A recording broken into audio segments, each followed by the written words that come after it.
El Estudio Mayor de Radio Universidad Mix se viste de gala con la alfombra roja para recibir a Sergio Fernández Noboa, que está con nosotros. Sergio Fernández Noboa fue titular del CONFER en la primera etapa del gobierno de Néstor Carlos Kirchner, uno de los autores de la ley de medios que, por suerte, ha democratizado la comunicación en la Argentina hasta que llegó Macri, luego vicepresidente de TELAN, luego presidente de la Asociación Mundial de Agencias de Noticias de la América Latina, la Asociación Mundial de Agencias de Noticias, punto. Y está ahora aquí con nosotros con diversos emprendimientos y en este momento es consejero provincial del Partido Justicialista, digamos, miembro del Consejo Provincial del Partido Justicialista. Y con él vamos a charlar de lo que hemos venido debatiendo todo este tiempo, acerca de la construcción de un proceso de unidad en toda la República Argentina y por supuesto también en el distrito en el que vivimos, en la provincia de Neuquén. Un proceso que tiene de marco la situación que hay en todo el país. Y también porque ha estado mucho tiempo trabajando allá, nos va a poder contar o anticipar un poco qué presume que va a pasar en Brasil este fin de semana, porque este domingo se juega un partido no de fútbol, sino del futuro de las democracias en América Latina, en ese enorme país tan hermano y tan odiado por los argentinos. Sergio, buen día, ¿cómo estás? Bienvenido. Buen día, Carlos, buen día, Andrés, buen día a toda la audiencia. La verdad que contento de estar acá en este programa que escucho bastante seguido. Dígale a cuánto le dirán. No, la verdad que lo tengo puesto ahí y a veces le mando mensajes a Carlitos, todavía no llegaste, estuvo bueno el editorial, sobre todo en esa primera parte lo escucho, ¿no? Pero bueno, gracias por invitarme. No, por favor, gracias por venir. Bueno, acá en Neuquén, ¿por dónde querés empezar? ¿Por la parte de Argentina o por la parte de Neuquén? No, por donde vos quieras. De acá para allá y para allá. Agarramos acá de Neuquén, después la Argentina, después Brasil y después ya no volvemos más. Sí, me decías que iba a andar por acá Rodolfo Canini, que en un rato vivió una experiencia muy interesante en Venezuela.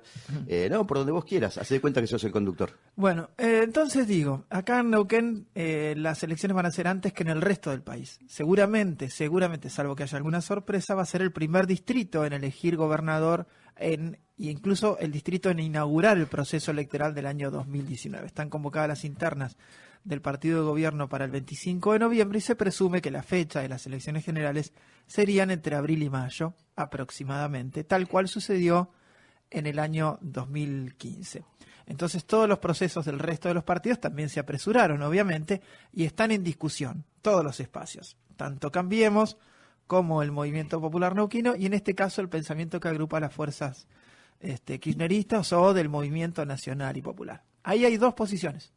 Una enarbolada por un sector que conduce el Partido Justicialista, que estableció o tiene la propuesta de armar un frente con una condición que es que el candidato a gobernador de ese frente sea sí o sí un afiliado peronista y que esa situación se replique hacia abajo en los distritos. Y otra posición que dice armemos un frente sin condiciones y después vemos el tema de las candidaturas. ¿En qué lugar te ubicás y qué pensamiento tenés respecto de eso? Bueno, Carlos, querría poner un mínimo de concepto introductorio a lo que vos me consultás, que es decir, antes de cualquier análisis interno de un partido político, de un frente o de lo que fuere, nos tenemos que situar en qué país estamos, en qué momento de la historia argentina estamos. Creo yo que en uno de los peores, si no el peor, la Argentina se nos está yendo, se la están llevando. La situación de vida, después lo ampliamos esto, pero la situación de vida en general de la mayoría de nuestros oyentes ha vivido un retroceso increíble, impensado, insólito en los últimos 3 años. Esto hace que todos aquellos que tenemos alguna responsabilidad dirigencial seamos más responsables que nunca. Creo que aquel que se dedica a la actividad política lo debe hacer siempre con responsabilidad. Pero esta etapa no deja el mínimo resquicio para que nosotros no hagamos todo lo que tenemos que hacer para cambiar el actual estado de cosas. En ese contexto, yo no tengo dudas de qué lado hay que estar. Lo acabo de decir en una nota que posteé en mi Facebook y que envié a algunos medios de nuestra provincia, porque, a ver, lo digo, si querés, tal vez no sea comparación que valga, pero para tratar de ser gráfico. Yo no puedo organizar un campeonato de fútbol y decirle a todos los equipos que invito, bueno, pero el campeón soy yo. Vengan todos, pero ya está puesto quién es el campeón. No hay manera de hacer un ¿Cómo frente que nos pasa político. todos los años con Boca? Bueno, vamos a ver este. Vamos a ver este. El domingo se juega en un partido importante. Si le llegan a ganar al puntero del campeonato, que es Racing, ahí veremos. Pero volviendo a la cuestión del frente.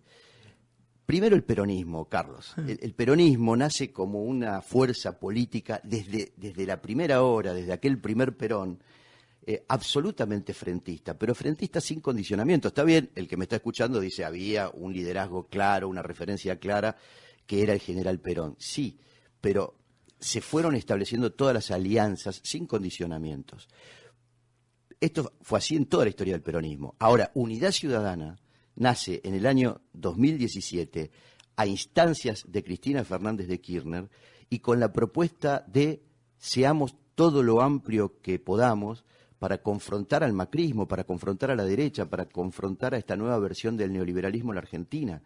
Y entonces sale a construir con todos aquellos partidos políticos, organizaciones sociales, sindicales, ciudadanas y ciudadanos que estuvieran dispuestos a tener eso como límite, el macrismo y lo que está pasando hoy en la Argentina. Bueno, para que tocaste un tema bárbaro, porque a mí me gusta mucho la historia, y si querés más paralelismos, yo que soy un usurpador de títulos ajenos, uno de ellos es el de historiador, me relaciono mucho con Enrique Maces, entonces me apropio de su conocimiento.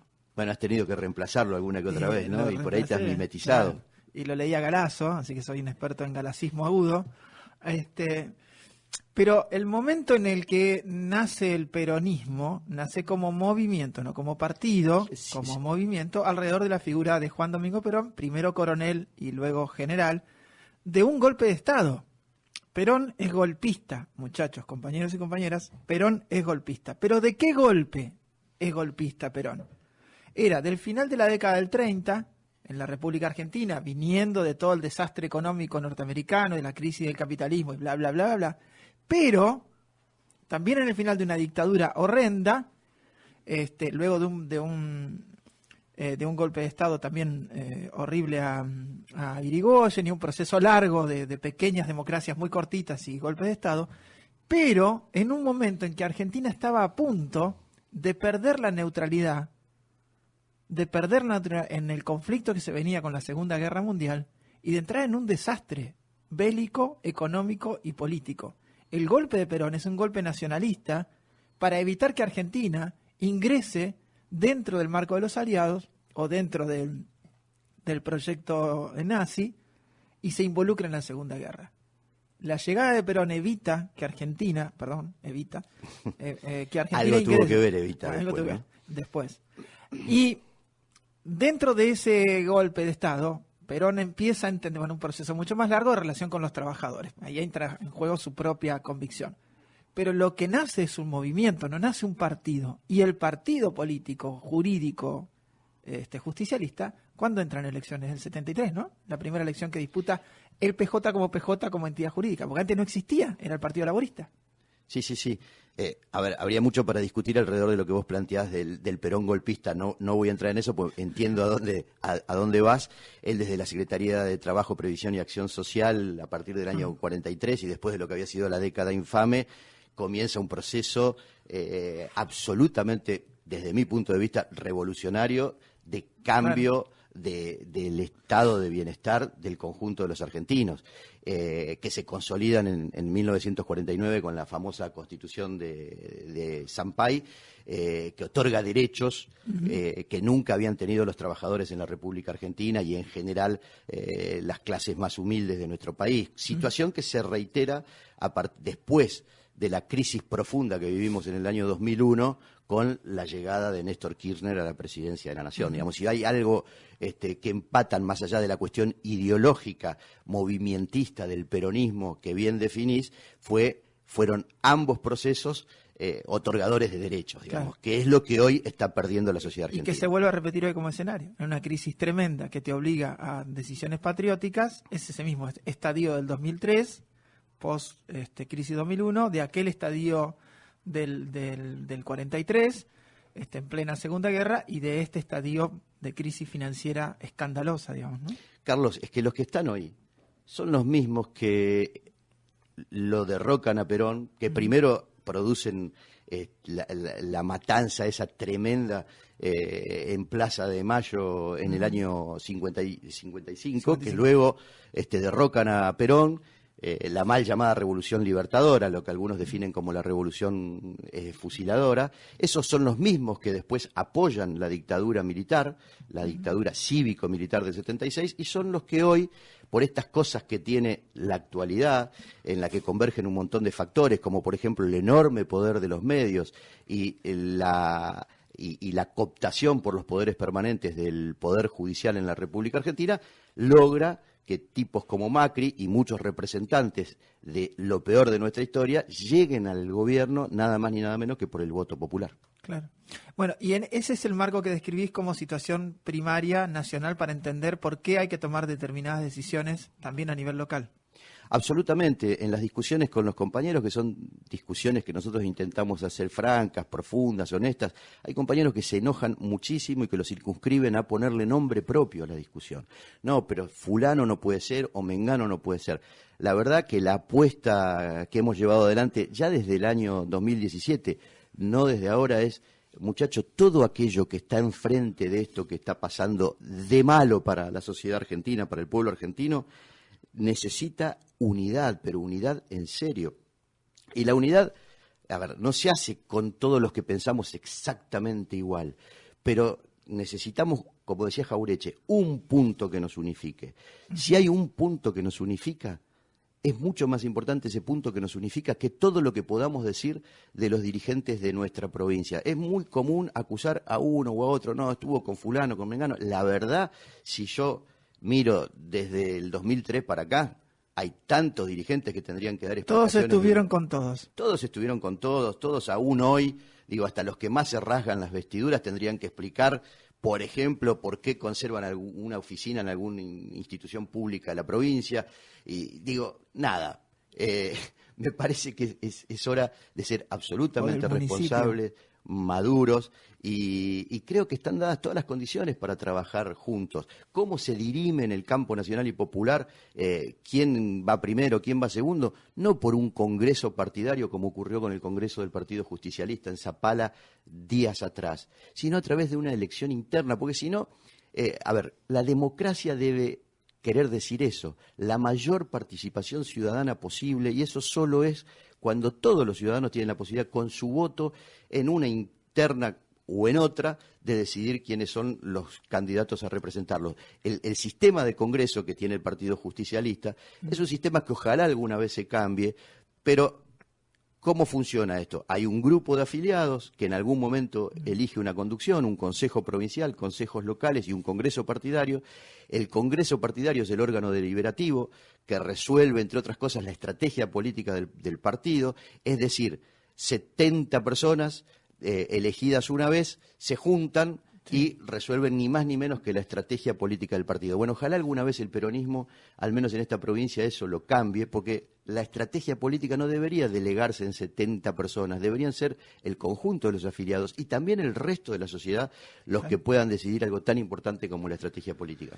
Hay varias cosas ahí, pero, a ver, las coaliciones, porque Neuquén tiene, y capaz que otros lugares también, o la Argentina en general, pero hablemos solo de Neuquén, cierta tendencia a escandalizar todo y a urgencializar, o sea, a convertir en urgente todo, ¿no? Pero las coaliciones políticas se arman en base a una variedad ideológica. La gran discusión es quién las conduce. Si una coalición política está conducida por la derecha es una cosa, si está conducida por la centroizquierda o los sectores populares es otra. Brasil es un ejemplo. Lula no llega solo al poder, llega con una gran coalición en la que había pensamientos incluso que después los terminan golpeando, ¿no? Es una enseñanza supongo para aprender con mucha amplitud luego, pero el Frente Amplio en Uruguay también está compuesto por los Tupamaros y también por los sectores socialdemócratas de Uruguay, y lo propio sucede en Chile. El problema es cómo se conducen esos procesos, no quienes los integran, ¿no? Sin duda, el ejemplo Perdóname, para terminar, así le pongo nombre y apellido. Acá Pechi Quiroga integró esa coalición después su pensamiento se fue enfrente y él mismo se fue de esa coalición. Pero el problema no es que la haya integrado antes, ni quién se haya sacado una foto con él. Es hacia dónde fue ese rumbo. Mientras Pecci se mantuvo dentro de la coalición que en ese momento gobernaba, que era kirchnerismo, que era Néstor Kirchner, él fue fiel o cumplió con el proyecto de gobierno, mal que nos pese a todos. Fue candidato a intendente, fue candidato a gobernador y fue miembro de una coalición que durante ese momento y mientras él estuvo ahí, gobernó con esos preceptos a regañadientes, porque piensa lo opuesto. Pero se mantuvo ahí y gobernó. Y fue conducido por un pensamiento nacional y popular. ¿Me explico bien? Sí, te explicás muy bien.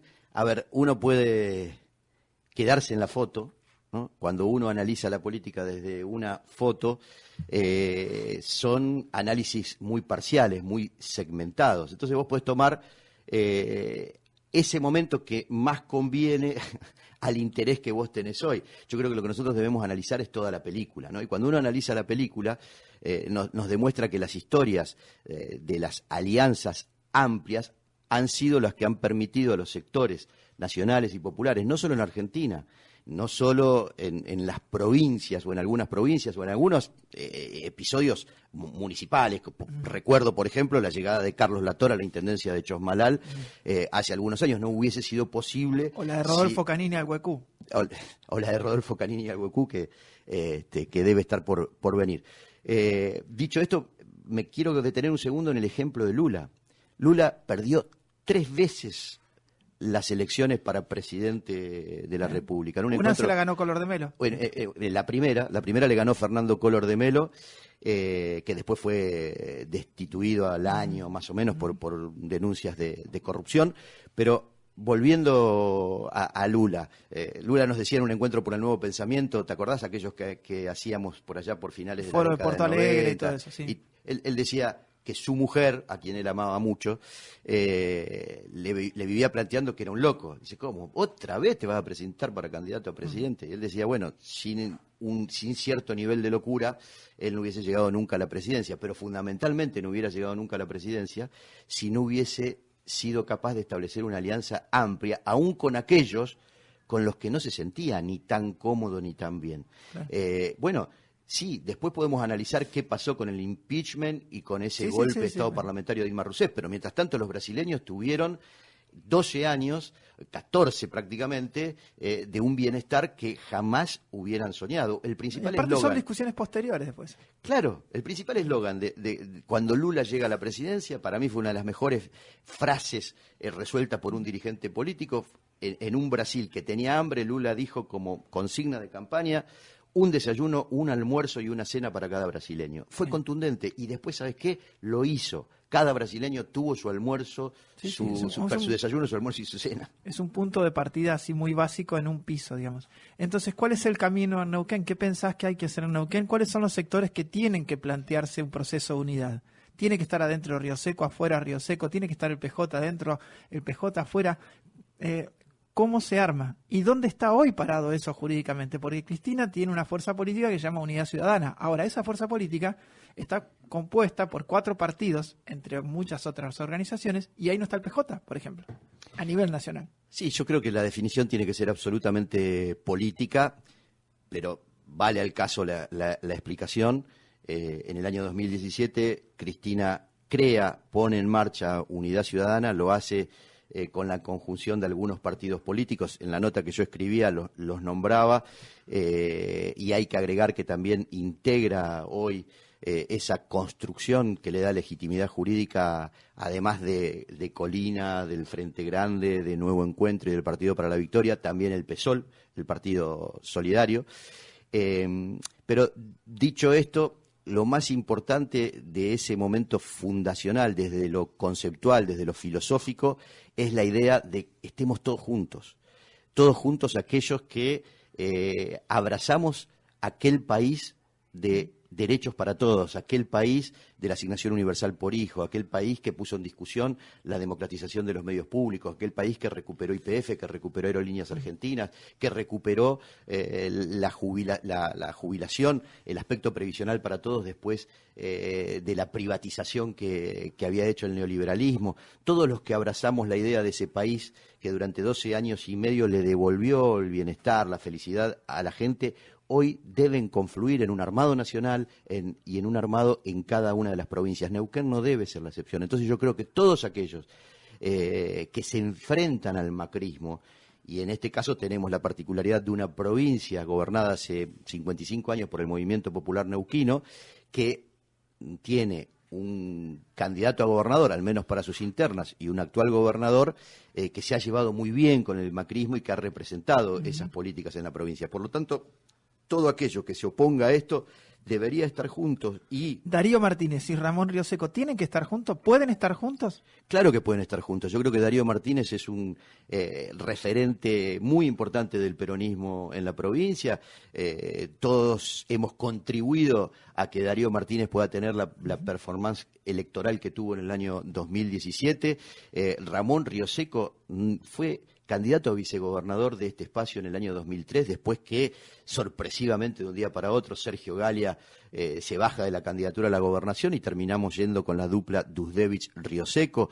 Ramón Rioseco fue candidato a diputado nacional por nuestro espacio en el año 2009, cuando la verdad nos costaba mucho, se le había ofrecido a otros, y Ramón terminó poniéndose la camiseta y saliendo a la cancha en un 2009 que fue muy difícil. Recordarás que hasta Néstor Kirchner perdió las Provincia elecciones de Buenos Aires con ¿cómo se llama? Narváez. Con de Narváez.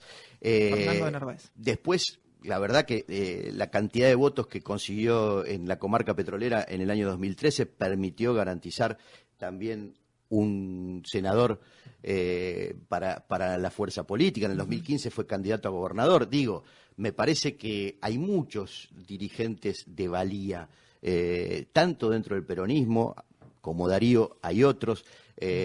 Así como nombramos a Rioseco, se puede nombrar a otros, digo, Soledad Martínez, que hoy es intendenta de Zapala, los compañeros de Nuevo Encuentro, como Rodolfo Canini, como Eduardo Fuentes. Hay muchos compañeros que no tengo dudas, juntos con amplios sectores del sindicalismo, organizaciones sociales y demás, podrían pelear y tener chances reales de ganar las elecciones el año que viene. Ojo, el año que viene va a ser un año muy complicado para el Movimiento Popular Neuquino.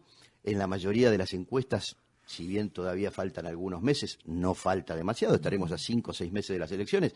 Horacio Quiroga encabeza la mayoría de las encuestas que están dando vuelta. Es decir, no solo estamos hablando de la posibilidad de continuidad de una fuerza política como el Movimiento Popular Neuquino, que en estos últimos años ha estado tan cercana y tan próxima al macrismo, sino también por allí estamos hablando de la posibilidad de que el propio representante de Mauricio Macri en la provincia, Horacio Quiroga, gane las elecciones.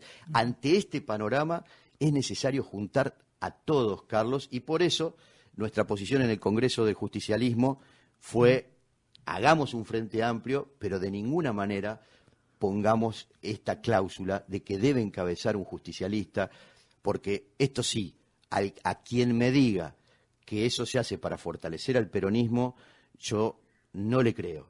No hay manera de que se fortalezca un partido por una decisión administrativa. Un partido se lo fortalece en la calle con verdaderas ambiciones y aspiraciones de poder. Casi las 11 de la mañana, estamos charlando con Sergio Fernández Novoa, tengo que ir a la tanda, quédate Sergio un rato. La temperatura es de 11 grados 7 décimas en la ciudad de Neuquén. Hay un oyente en línea, buen día, ¿quién habla? Buen día, Carlos. Painamil habla. Asensio, ¿cómo estás? Bien, bien. No, escuchaba al caballero, que no tengo el gusto de conocer, pero concuerdo globalmente con lo que dice, pero la historia nos cuenta que después de haber logrado algunas de estas alianzas, estas uniones, de estar todos para enfrentar al liberalismo, nos hemos peleado entre nosotros. Yo quiero hacerle dos consultas al señor.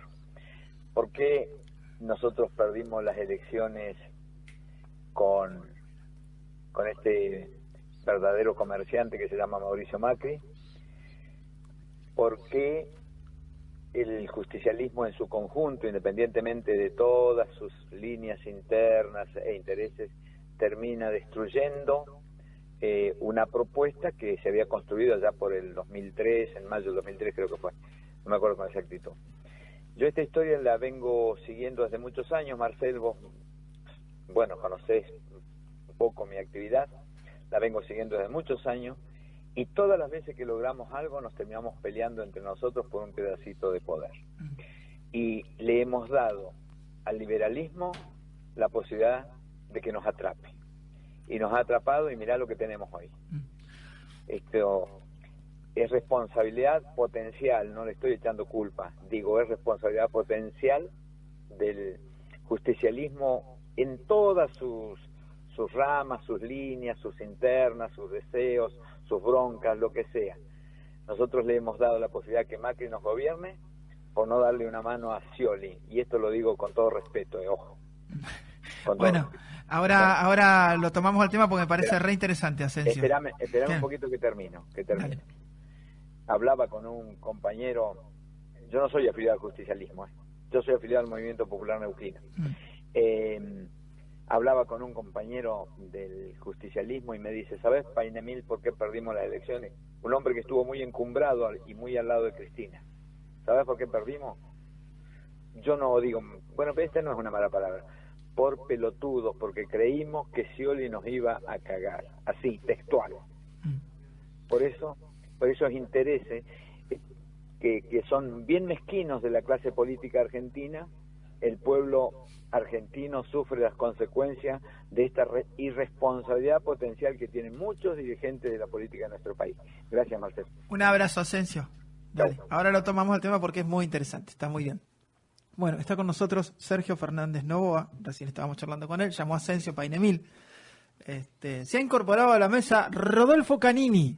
¿Qué tal, Rodolfo? Se va a incorporar ahora un ratito, vamos a ir cerrando con Sergio un aspecto y después nos metemos los tres a charlar en otras cosas. Asensio llamó recién hace un ratito, ¿te acordás lo que dijo? Lo que cuesta sostener después aquello que se logra, digamos, básicamente planteaba eso. Se hacen grandes coaliciones, se llega a veces a lograr el gobierno y después cuesta continuar ese proceso. ¿Pensás más o menos parecido? ¿Querés reflexionar algo sobre ese punto en particular? No, sí, él hacía dos planteos, uno era ese y el otro por qué se perdieron las elecciones en el año 2015. Desde ya que todo proceso de síntesis, todo proceso que permite la articulación de sectores muchas veces diversos, como decíamos hoy, que a lo mejor confluyen en un punto, en dos puntos, pero no en un amplio esquema programático, es muy difícil de sostener. Yo creo que hay que darse una tarea de conducción y organización política que sea lo suficientemente densa como para que eso no suceda. Nadie tiene resuelto eso de antemano, pero mucho menos si de antemano nos fragmentamos, garantizamos la derrota y viabilizamos el triunfo del enemigo. En el año 2015 hubo diversas particularidades. Hay que entender que el campo nacional y popular logró gobernar durante 12 años y cuando algunos dicen durante 12 años el kirchnerismo tuvo el poder, lo dice mal. El kirchnerismo ganó las elecciones y tenía el poder ejecutivo. Claro. Tenía un aspecto del poder. En todo caso, ocupaba el principal lugar en las instituciones del Estado, pero gobernó contra todos los poderes permanentes. Gobernó con una justicia en contra, gobernó con los grandes medios de comunicación en contra, gobernó con los factores del poder económico en contra, con el sistema financiero en contra y con los intereses de los Estados Unidos en contra, por decir parte de todo aquello que tuvo que superar primero Néstor Kirchner y después Cristina Fernández de Kirchner para darnos el bienestar que pudimos vivir durante esos 12 años y medio. Mauricio Macri gana las elecciones porque se producen una conjunción de factores, los sectores del poder leen una oportunidad que se presentó y a través de la mentira, el engaño, la estafa electoral, un bombardeo mediático como pocas veces se recuerdan, y episodios que conmovieron a la sociedad a través de esa conjunción de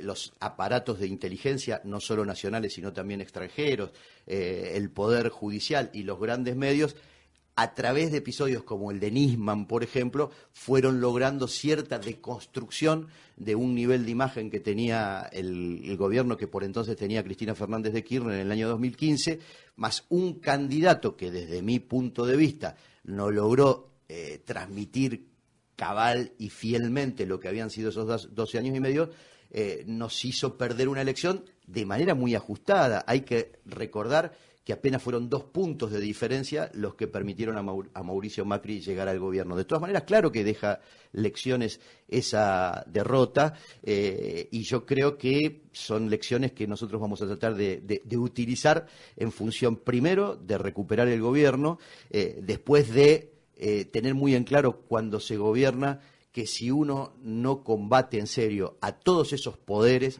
más tarde o más temprano volvemos a vivir la historia que estamos viviendo. No, y aparte yo tengo te agrego es una sola cosa, a ver si aporta y está de acuerdo. Primero, que estoy aprendiendo que a lo largo de los años es mejor mirar constructivamente la evaluación que uno hace, porque si no hay cierta tendencia a decir, bueno, el otro es un pelotudo, se equivocó o perdió por boludo, y siempre hay procesos de mucha complejidad, entonces me niego un poco a mirarlo de esa manera, ¿no? Pero por otro lado, me parece que hay que reconocer históricamente, Irigoyen, que es el primer gran movimiento nacional y popular, gobierna del 18 al 28, ¿no? Si mal no me equivoco, 10 años, 18, y lo golpean. Sí, o sea, tiene un primer gobierno y después un segundo que gobierno que no termina. Y lo golpean. Perón exactamente lo mismo, desde el 45, si querés ponemos punto de partida, 17 de octubre del 45, o del 46 las elecciones, hasta el 55 que lo golpean con el bombardeo a Plaza de Mayo. Y luego este proceso de Néstor y Cristina, que es un proceso de 12 años completo, de 3 gobiernos que se terminan y que se van con una democracia, se pierden elecciones, es cierto. Pero, si querés, digo, los procesos nacionales y populares en Argentina, que son duros y de un gran aprendizaje, la verdad que están durando cada vez un poquito más. Y es una discusión que este país no saldó desde 1810 hasta acá. ¿Patria o colonia? Se sigue discutiendo lo mismo. Entre los golpistas a Rivadavia estaba un tipo de apellido Martínez de Oz. Entre los que lo querían golpear a Rivadavia, cuando San Martín y Monteagudo le salvan el pellejo a Rivadavia. Entonces, ese es el país que todavía está en discusión, apenas 200 años después. Y los procesos populares, que son dificultosos y con muchos problemas, y la verdad que se las están arreglando para ir durando un poquito más. Claro, mira, cuando anoche posteé esa nota en la que hacía referencia a nuestro planteo dentro del peronismo neuquino y en esta apuesta que nosotros hacemos a la unidad, una señorita, no recuerdo su nombre, una joven, bueno, no sé si joven o mayor, alguien con nombre femenino, dijo, ¿no será que esto acentúa la grieta? Y la verdad que la grieta de ningún modo se acentúa con estas discusiones adentro del campo nacional y popular. Lo que sí existe, y es lógico que exista, es una grieta desde que somos lo que somos, digamos, una grieta que nos acompaña a lo largo de toda nuestra historia, que es entre los sectores de poder y los sectores populares que hemos sufrido a través de la imposición de los designios de estos factores de poder. Digo, eso continúa. Hoy ellos están, además de todo, gobernando la Argentina. Y sí creo, como vos decís, que fue hay que mirar esos 12 años, 3 periodos consecutivos presidenciales. Cristina Fernández de Kirchner se fue con una plaza que no se recuerda, ningún presidente en la historia de la República se fue de esa manera, y creo que por todos esos derechos que se otorgaron y todos esos intereses que se tocaron, es que estamos viviendo esta ofensiva de la derecha con una feroz persecución política, judicial y de todo orden como jamás se haya visto, ¿no? Bien, este espacio de pensamiento, esta forma de entender la realidad de Neuquén y de llevar adelante un poco la decisión de Cristina de conformar unidad ciudadana en todo el país, ¿se va a manifestar de alguna manera? ¿Hay un encuentro, algún acto, alguna manifestación pública que se esté pensando, que están organizando? Sí, yo, si te parece, lo dejamos a Rodolfo contarlo de la semana que viene. Digamos, tenemos una serie de actividades programadas. En algún momento, yo solo digo esto del nivel nacional. Unidad Ciudadana tiene una referente indiscutible, clara, concreta, llamada Cristina Fernández de Kirchner, que fue quien ideó Unidad Ciudadana. Unidad Ciudadana funciona con una mesa integrada por los presidentes de los partidos políticos y de las organizaciones sindicales y sociales que integran Unidad Ciudadana, y desde hace algún tiempo, a través del Coordinador Nacional de Unidad Ciudadana, que justamente es neuquino, me estoy refiriendo a Oscar Parrilli, se va presentando Unidad Ciudadana en todo el territorio nacional, de tal suerte que ya Unidad Ciudadana se presentó en la provincia de Salta, en la provincia de Corrientes, en la provincia de Córdoba, en la provincia de La Rioja, hace unos pocos días en la provincia de Misiones. En algunos lugares el Partido Justicialista integra Unidad Ciudadana, en otros lugares no. En algún momento esta actividad se va a hacer en la provincia de Neuquén, pero mientras tanto, por supuesto, se llevan adelante distintas actividades como la que Rodolfo nos puede contar la semana próxima. Rodolfo fue diputado provincial, fue intendente de la ciudad del Huecube, fundador del Movimiento para la Unidad de los Neuquinos, el MUN, que luego fue como espacio, se mantuvo a lo largo del tiempo a pesar de algunos nombres, pero de cambio el nombre del sello jurídico, pero el espacio luego se nacionalizó y ahora es parte de Nuevo Encuentro, la fuerza política que preside Martín Sabatella. Y acá, que sos el presidente del partido acá, ¿no? Sí. Acá sos el presidente del partido a nivel provincial, Rodolfo Canini. Aparte, maestro. Maestro jubilado, o sea, ya tiene anteojos y canas. Y con nietos. Y abuelo. ¿Hay un encuentro preparado entonces? Sí, bueno, buen día.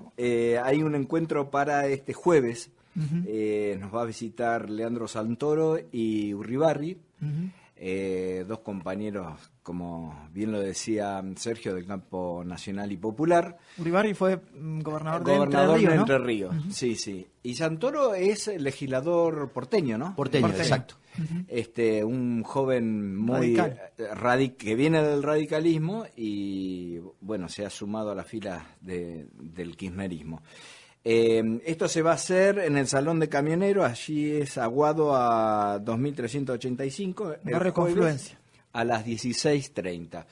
Lo organizamos partidos que han fundado Unidad Ciudadana a nivel nacional, como es Colina, como es el PSOL, Partido Solidario, y Nuevo Encuentro.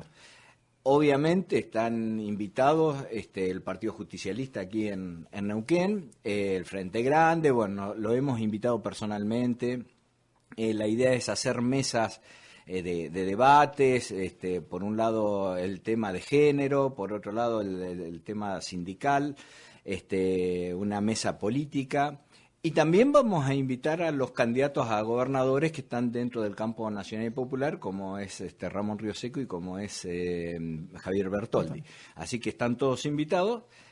Nosotros queremos que concurran todos y esto es de cara a lo que estaba hablando Sergio Fernández Noboa, ¿no? Es decir, apuntar a la unidad. Ya lo decía Martín Fierro, ¿no? Si los hermanos no se juntan, bueno, ya sabemos quién nos come.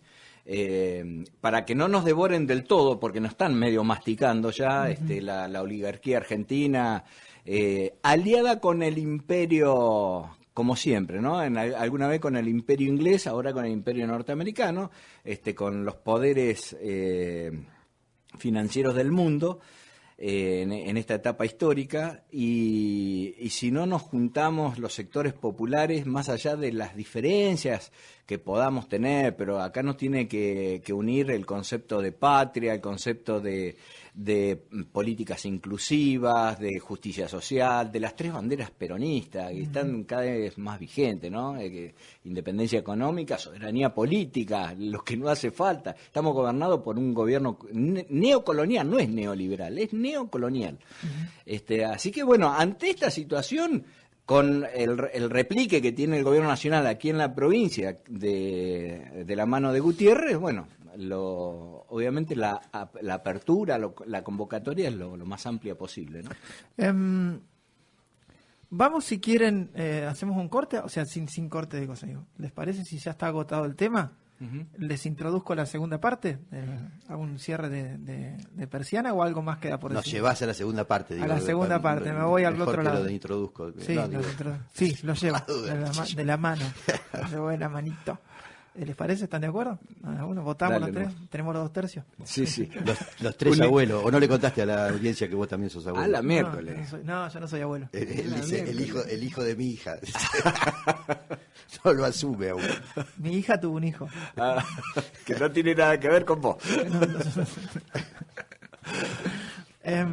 Bueno, Sergio Fernández Noboa estuvo trabajando mucho tiempo y lo está todavía vinculado con el gobierno, con el anterior gobierno de Rafael Correa, con el espacio político que lidera Rafael Correa en Ecuador. Hizo lo propio también con experiencias en Brasil. Rodolfo acaba de venir de un mes entero en Caracas, en Venezuela, y me parece más que oportuno contextualizar todo esto que se está diciendo de lo que le pasa a la Argentina. ¿Cómo se relaciona eso con la realidad latinoamericana? Si en otros países pasa lo mismo o no pasa lo mismo, y en qué situaciones están las democracias en América Latina. Es un proceso que evidentemente no es único de nuestro país, el que se está viviendo por estos días. ¿Tienen ganas de empezar a contextualizar un poco todo eso? No, Sí, claro, sí, porque sí. tiene todo que ver, absolutamente todo Sí. que ver. Rodolfo viene de Venezuela, donde esta historia empieza. Cuando Chávez llega a la presidencia de la República, hoy República Bolivariana de Venezuela, comienza todo un proceso regional que la verdad era impensado mucho tiempo atrás y que creo que fue lo que alertó al Departamento de Estado norteamericano y lo que hizo que en algún momento confluyeran todas las fuerzas posibles para terminar con ese periodo de tiempo en el que Chávez primero y Maduro después en Venezuela, Rafael Correa en Ecuador, Evo Morales en Bolivia, Lula y Dilma en Brasil, Néstor y Cristina en Argentina, Pepe Mujica en Uruguay, en algún momento Lugo en Paraguay, lograron cosas impensadas, la integración de la UNASUR como máximo espacio de la expresión soberana y autónoma de la región, el intercambio comercial creciendo a valores que nunca habían existido, la verdad que un proceso de democracias reales, de democracias participativas, de democracias donde las leyes se votaban con gran participación popular y donde por sobre todas las cosas se vivió muchísimo mejor, ¿no? Yo creo que hay un momento de toda esa etapa, de todo ese proceso, se puede hablar mucho, ¿no? Pero yo creo que hay un momento que es el momento de creación de las BRICS y de puesta en marcha de lo que era todo ese polo que juntaba como representante de nuestra región a Brasil con Rusia, India, China y Sudáfrica, que fue el colmo para ese poder colonial del que habla Rodolfo, y a partir de allí comenzaron una estrategia que se discutió en los Estados Unidos con participación de dirigentes políticos de los distintos dirigentes políticos de la derecha latinoamericana y dueños de medios de la República Argentina, de Brasil, de Venezuela, de Ecuador, y dijeron tenemos que poner en marcha una estrategia de deconstrucción de estos gobiernos populistas, como ellos los denominaban, y allí, entre otras cosas, encontraron, por supuesto que sabían, también los jueces participaron de este armado, y buscaron una palabra que unificara la estrategia, y la palabra fue corrupción.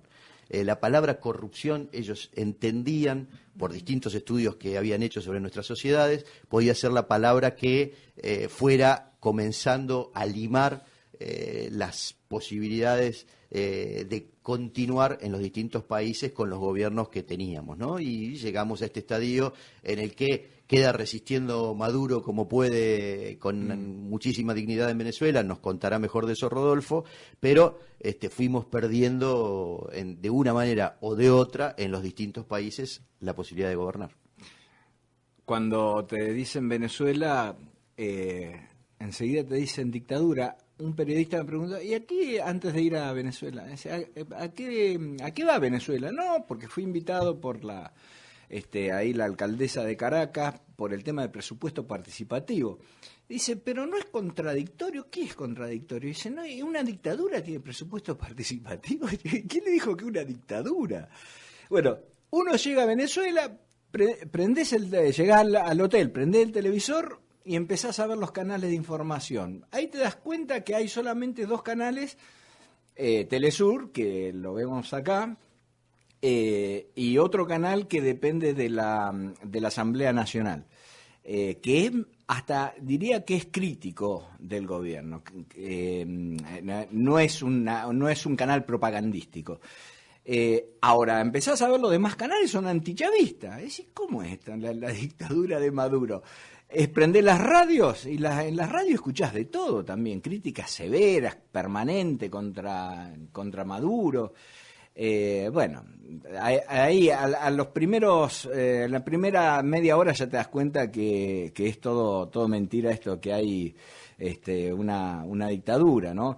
Y empezás a investigar lo que dicen los medios argentinos, no todos, pero los medios hegemónicos de Venezuela, que también son mentiras o parte de verdad distorsionadas. Por ejemplo, TN se cansó de pasar una imagen donde venezolanos se iban del país a pie, sufriendo, escapando de la dictadura de Maduro y del hambre y demás. Ahora, cuando uno empieza a investigar de dónde sale esa imagen, es un puente que se llama el Puente Bolívar, que ciertamente está entre la frontera de Venezuela y Colombia, pero esa imagen se repite de hace 30 años, es decir, todos los días hay miles de venezolanos que cruzan para Colombia y miles de colombianos que cruzan para Venezuela. Dicho sea de paso, en Venezuela hay 7 millones de colombianos. Y es una imagen que se repite de años. Sin embargo, esa imagen la utilizaban para propagandizar que se iban muchos venezolanos, que se fueron muchos venezolanos. Es cierto eso también, que hay una crisis, obviamente que sí. Ahora, lo que no dicen, ¿por qué es la crisis? La crisis, hay un brutal bloqueo por parte de Estados Unidos. El mismo bloqueo que le hizo durante años a Cuba, bueno, ahora se lo está aplicando a Venezuela. Y Venezuela no es un país industrializado. Venezuela es un país que depende digamos, del petróleo, básicamente. Es una sociedad petrolera, es una Neuquén, si se quiere, ¿no? Claro. Con una cultura igual que Neuquén. Pero ahora se dan cuenta que tienen que diversificar la economía rápidamente, que hay que darle de comer a la gente, entonces hay que priorizar digamos, el trabajo de la tierra, las políticas agropecuarias, la educación agropecuaria, y están en eso, y también tienen que empezar a industrializar rápidamente. Así que bueno, todo esto que nos imparten, nos informan, entre comillas, los medios de comunicación, todo hay que tomarlo con pinza, y seguramente que la mayoría de las cosas que se dicen son mentiras o verdades a medias. Y por eso yo fui en principio a Venezuela, porque tenía 1000 dudas. Yo digo, ¿qué pasa en Venezuela?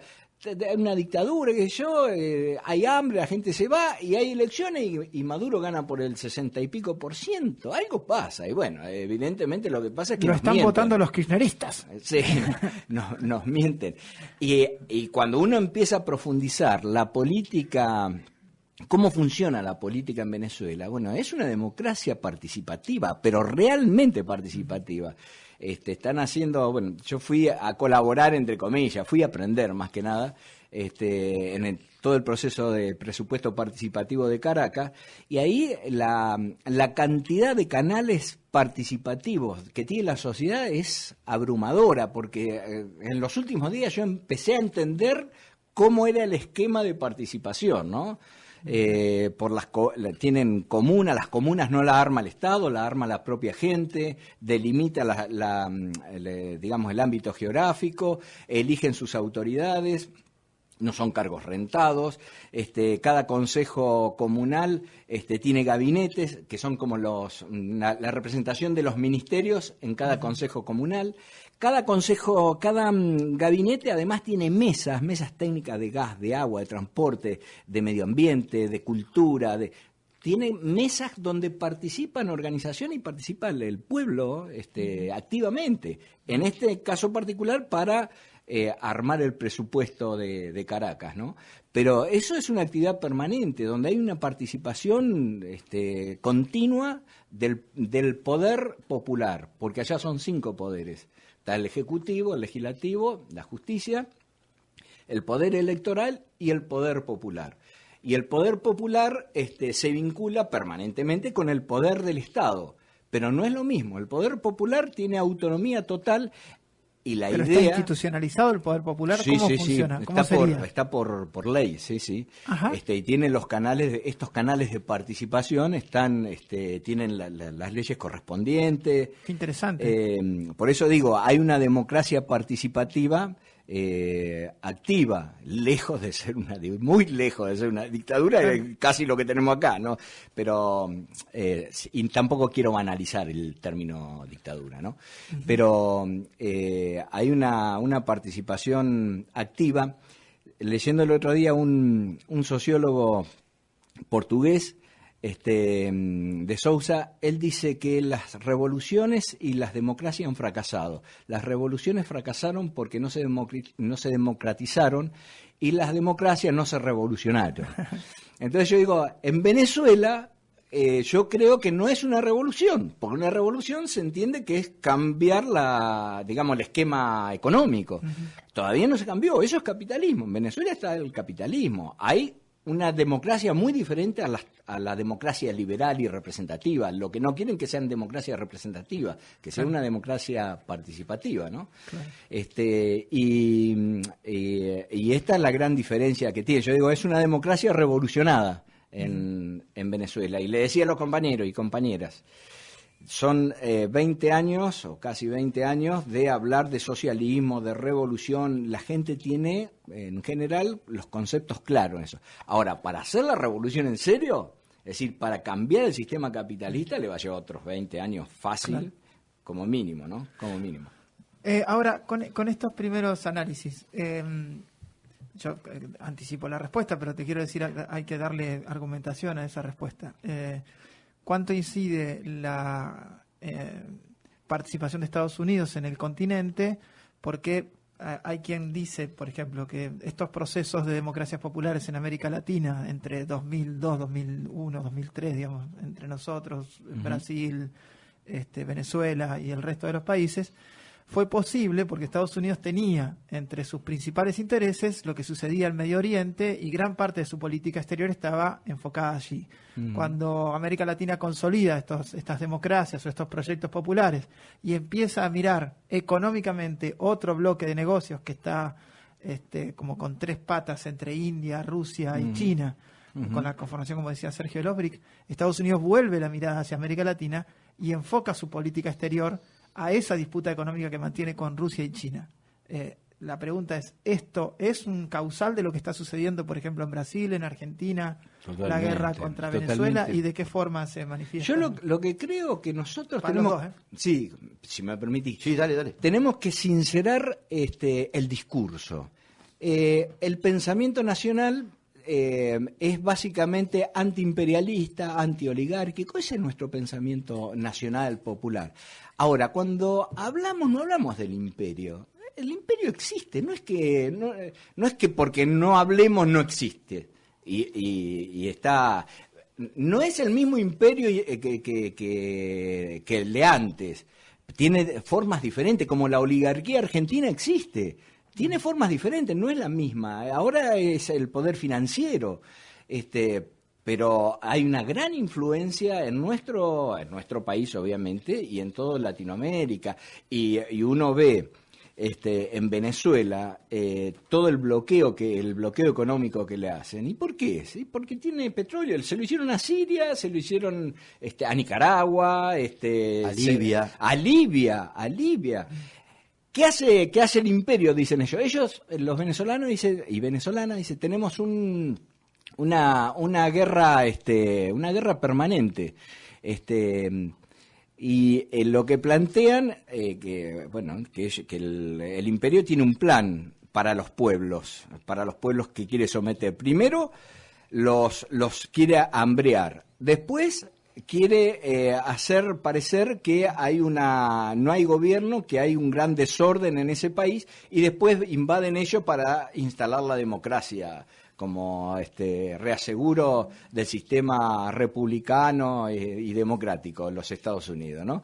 Y después se quedan con el petróleo, que es lo que le interesa, o con los recursos naturales que le interesa del país. Y esto estaba, digamos, se ve claramente en Venezuela. En Venezuela empieza con el desabastecimiento, digamos, de alimentos, sigue con el tema de generar hiperinflación. Por otro lado lo tienen a Colombia, un estado narco y mafioso, claro, que le hace permanentemente zancadillas, como por ejemplo se le iba a Venezuela, se estima como entre 15.000 y 18.000 millones de dólares por año en combustible. En combustible en Venezuela nada, no sale nada, es 10 centavos venezolanos, con 10 centavos cargas 5 tanques. Para que te des una idea. No, y para comprar un litro de agua necesitas 70 soberanos. Esa es la gran diferencia. O sea, trasladado acá sería 1 peso contra 70 pesos o 10 centavos contra 70 pesos. Claro. Y y entonces Colombia se llevaba y traficaba permanentemente agua, gasolina. Se lleva de Venezuela, claro. Sí, y vos fíjate cómo funciona el mundo, porque estando allá dice... La cocaína en Estados Unidos, que hay 50 millones, calculan, de cocainómanos, aumentó el precio. ¿Por qué? Culpa de Maduro, porque le cerró la frontera del combustible, se terminó el combustible, entonces tienen que pagar más la cocaína, porque el proceso de la cocaína, uno de los costos importantes es el gasoil, mirá vos, ¿no? La relación. Tremendo. Así que Europa dentro de una semana va a empezar a pagar más también la cocaína. No, yo... Con relación al planteo que haces, Carlos, coincidiendo mucho con Rodolfo, primero, ¿tiene que ver Estados Unidos? Sí, ha tenido que ver y tiene mucho que ver. Pero me gustaría que quienes nos están escuchando piensen por un instante que en algún momento el mundo cambió, que en algún momento lo que era aquel viejo complejo industrial militar cambió por el actual complejo tecnomediático financiero. El mundo... ¿qué quiero decir? Que el mundo se globalizó, sí, que para los factores de poder mundial, para los 4, 5 tipos, 6, 10, que tienen más poder que los presidentes, sean Trump o Putin y tienen más poder, no existieron más las fronteras. Es decir, se globalizó la comunicación, se globalizó la cultura, se globalizó la economía. En ese contexto, los países siguieron organizándose fronteras adentro, por lo que se produjo un primer desfasaje. Mientras el verdadero poder no tiene más fronteras, los países encuentran como manera de organización política, social y cultural fronteras. Esto los pone en desventaja. ¿Qué logran estos líderes de los que hablábamos, Chávez, Kirchner, Lula, etcétera? Logran recuperar la política para el campo nacional y popular. Vuelven a recuperar la política como herramienta de transformación y, entendiendo que ese mundo había cambiado, logran también establecer un polo regional que era lo suficientemente fuerte, unidos, como para poder contender ante ese planeta que quería llevarnos hacia otro lugar. Eso estuvo en tensión durante algunos años.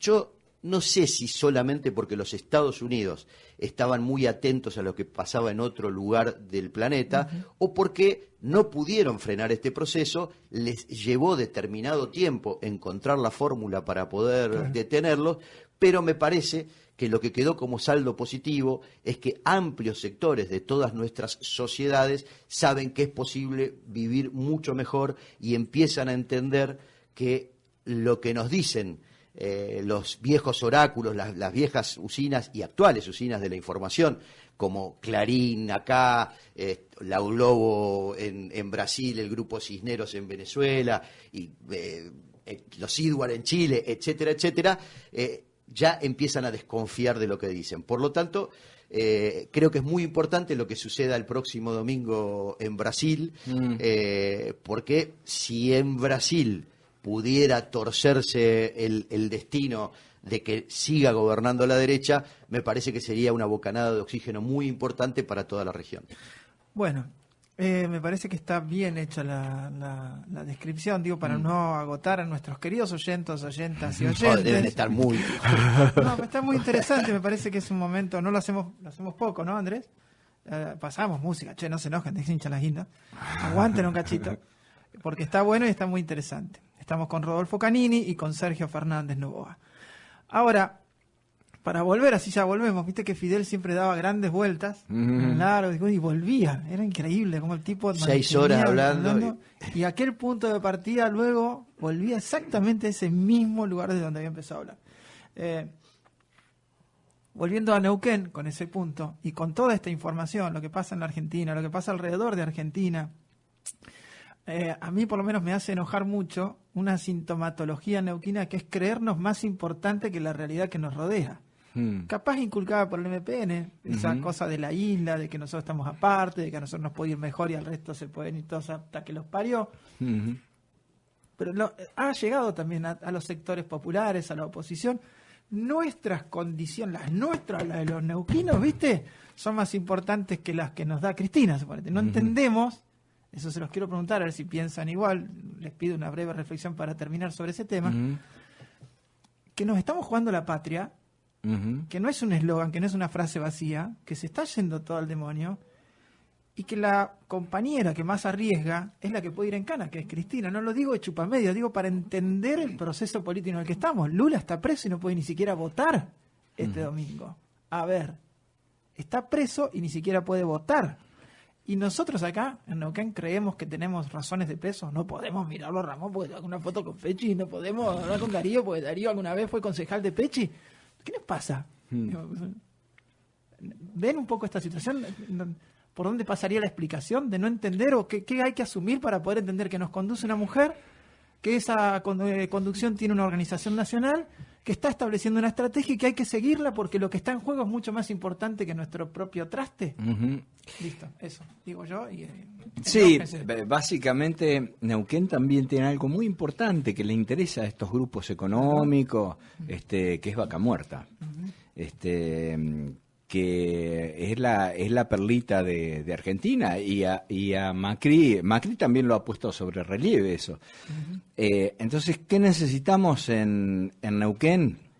Además de que necesitamos un gobierno nacional que defienda los intereses del país, pero en Neuquén necesitamos también un gobierno que defienda los intereses de los neuquinos. No necesitamos un gerente de una empresa petrolera, no necesitamos funcionarios que sean CEOs, ni mucho menos. Necesitamos un gobernador o gobernadora, en este caso yo digo gobernador, quiero a Río Seco, que defienda los intereses de los neuquinos, porque se va a jugar Vaca Muerta, no es poca cosa, es importante para el país, pero también es importante para todos nosotros, porque sabemos que lo que está bajo de la tierra, y lo dice la Constitución nacional y provincial, es de los neuquinos. Sin hacer chauvinismo, ese chauvinismo barato que de nosotros, neuquinos, acá, el federalismo, que yo, y después terminan negociando todo con Macri, que es un neocolonial, como lo hace nuestro gobernador Gutiérrez. Entonces yo creo que hay que fortalecer la imagen del liderazgo de Cristina. Yo lo veo como la persona que puede haber más compañeros o compañeras que garanticen, pero a Cristina la conocemos. Cristina va a garantizar eso. Y acá en Neuquén también tenemos que construir la unidad para que no solamente el gobernador, sino la organización política defienda los intereses de los neuquinos, ¿no?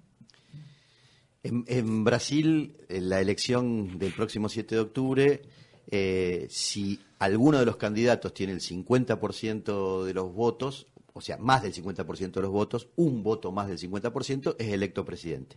Si no, saque la diferencia que saque, se va a segunda vuelta, cuestión que sucedería el 28 de octubre. Espero que no le falte un voto a Fernando Haddad y Manuela Dávila, porque si no va a ser mucho más grave Lula preso, digamos, ¿no? Porque, sí, lo digo, parece una humorada, no lo es, esa violencia que ejercen sobre todos nosotros, hoy la están ejerciendo de manera muy contundente sobre Cristina Fernández de Kirchner, no solo sobre ella, sino sobre toda su familia y sus principales colaboradores, en la medida en que fue perdiendo imagen Mauricio Macri y el gobierno nacional, y otros referentes como el caso de María Eugenia Vidal, y Cristina fue subiendo en esas encuestas, al punto de que en algunas llegó a dar la posibilidad de que hasta pudiera ganar en primera vuelta. Bueno, a partir de eso arreció la ofensiva de la derecha con Bonadío a la cabeza, Bonadío y Mañeto y toda esta farsa que estamos viendo de las fotocopias, de los cuadernos y de los empresarios arrepentidos que van y dicen lo que en definitiva les piden que digan. Digo, para frenar eso nosotros necesitamos unidad desde el barrio, en la comisión vecinal, hasta cada una de las localidades, la provincia y el país. No tenemos otro camino.